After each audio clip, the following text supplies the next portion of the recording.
Thank you for the introduction. My name is Yosuke Yoshida from Emurgo. We are the co-founding entity of Cardano. I think we're behind schedule. One good news that I can share with everyone is after my speech, we'll have a lunch. So please allow me to spend another 10 minutes. I'll do it quick.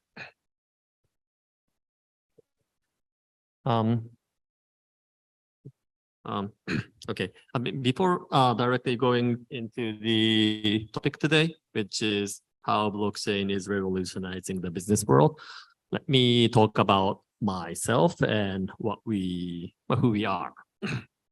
So Emurgo is one of the three entities which has founded and is structuring Cardano, layer 1 blockchain.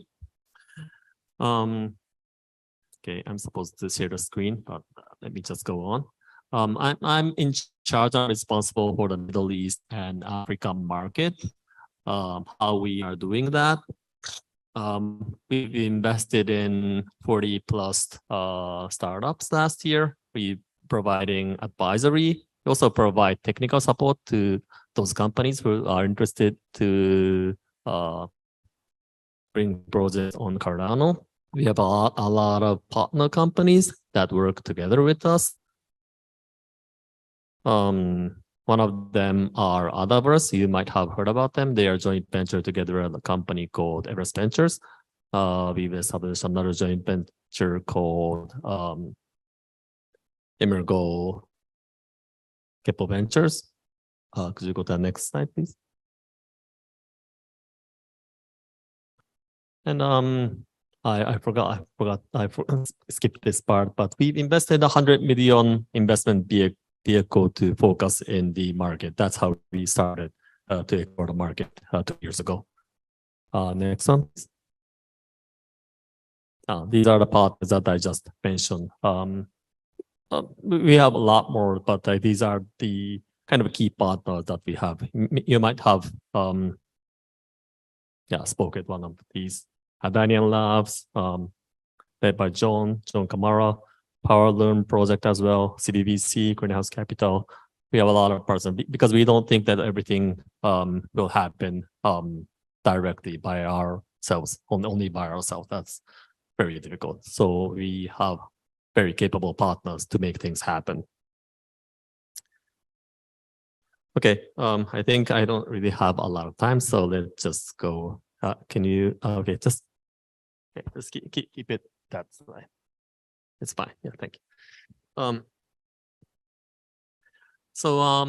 Let me go back to the topic. How blockchain is revolutionizing the business world.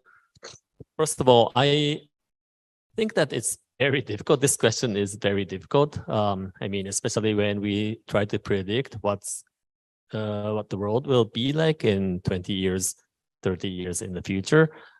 Did we see it like 20, 30 years ago when Amazon or Facebook was established, when they started business? Did we see the world today, what's going on today? I don't think so. At least I didn't see the world that's would be like this today. So it's very difficult. But what I know is Web3 that we're talking about, which we are all very much focusing on. This is not about like one technology. It's really about structuring. It's a structural change of the whole world. It's not about one technology. For example, the shape of a organization. I think most of us or all of us, we work in a organization called a shareholding company, right? But under the concept of DAO, it really changes the relationship between owners and employees, users. We have another kind of relationship among us under the DAO concept. Connection of individuals, this will change a lot. The peer-to-peer concept. Someone in New York, he can lend $300 to an individual in Africa. We call it DeFi.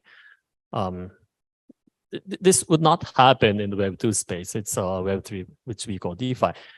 Something that will be growing more and more. Another new concept of a connection of individuals.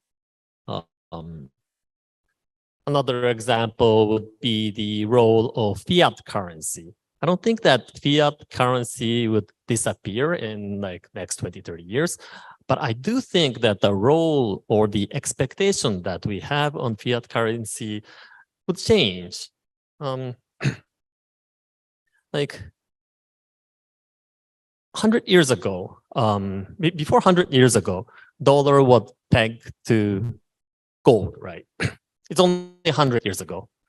So 100 years ago, we started to trust the government or the Fed, central banks, that we started to believe or trust this paper worth maybe 1 cent or something. We started to believe that this is worth $100.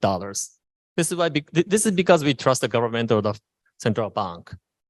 But and none of us here are over 100 years old. So when we were born, this was like this. So we tend to think that this has been going on for a very, very, very, very long time. But it's really not. It's only just 100 years. And 100 years ago, we just believed those notes because it was backed by gold. And yeah, it could change. I mean, why would it not change? And yeah, again, it won't disappear, but the expectation that we have on fiat currency might change through all this revolution that's happening now. And another thing that I believe that would change is that the reality of the mass adoption is a matter of time. That's what I think is what I can say, that what I know. It's really not able to control this movement for anyone, including us or any government or anyone. For example, Bitcoin. If anyone wants to stop this or whatever, who are they going to arrest?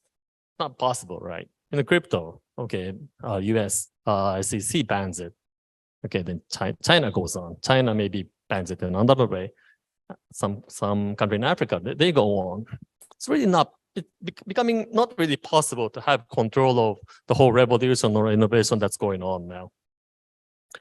And maybe it's almost 10 minutes, but let me just quickly go through.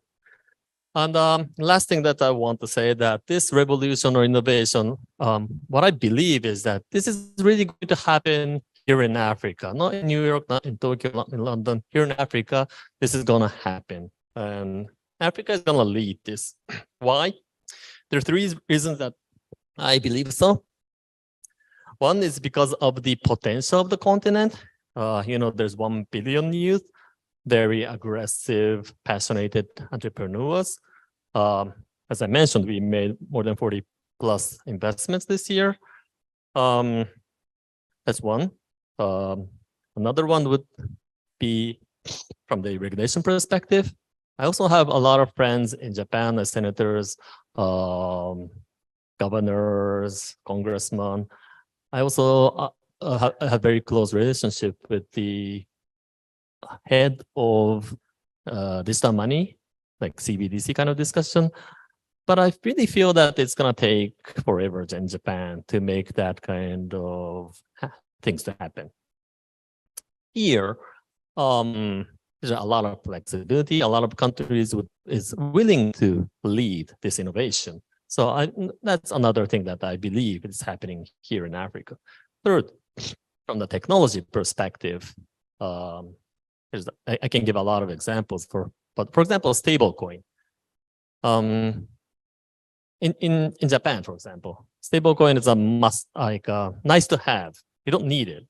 The banking system is working, cross-border remittance, fine, it's working. It's a nice to have. Some people are using it, like maybe we are using it, but not the general public. They're satisfied with the banking system. And but like in Nigeria, when we don't they don't really have the bank account. Even those who they have a very high fee to be charged, and but there's needs. There's some I don't know. They're working in the United States. They want money to be transferred to their home country. So there's real needs for their stablecoin, and there's a lot of startups that are working for this cross-border remittance solution using the stablecoin. So yeah, I think all of us believe in Web3, and especially I believe in the potential of Africa to lead this innovation. So I'll stop here, but I'll be happy. I'll be here today, tomorrow, and happy to have a chat with everyone. Thank you very much.